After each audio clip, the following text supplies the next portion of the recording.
వాక్యాలు విన్నా, సత్యము గురించి తెలుసుకున్నా, అయ్యో నేను పాపము చేస్తే నా కుటుంబం శిపింపబడుతుంది, నేను పాపము చేస్తే నేను నా కనుక వెళ్ళిపోతా, నేను పాపము చేస్తే నా కుటుంబంలో మేలులు రావు, ఆశీర్వాదాలు రావాలని చెప్పి నీకు తెలిసిన బుద్ధిపూర్వకంగా నువ్వు పాపం చేస్తూ ఉంటే చనిపోతారు. ఆత్మీయంగా మొట్టమొదటిగా ఆత్మీయంగా చనిపోతారు.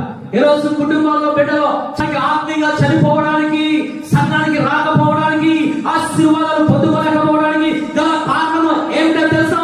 నువ్వు చేసిన బుద్ధిపూర్వకమైన పాపము, నువ్వు చేసిన సాహసించే పాపము, నువ్వు చేసిన అనుభవ జ్ఞానము తెలిసి కూడా దేవాది దేవుని పక్కన పెట్టి, ఆజ్ఞను పక్కన పెట్టి పాపము చేయడం వల్ల జరిగేది ఏమిటో తెలుసా? శాపము గమనిస్తుంది. జాగ్రత్త. అందుకే దేవాది దేవుడు మాట్లాడుతూ ఉన్నాడు, ఎన్నిసార్లు గద్దించినా లోబడిన వాడు హఠాత్తుగా మరణిస్తాడు. కారణం ఏమిటో తెలుసా? దురాభిమాన పాపము.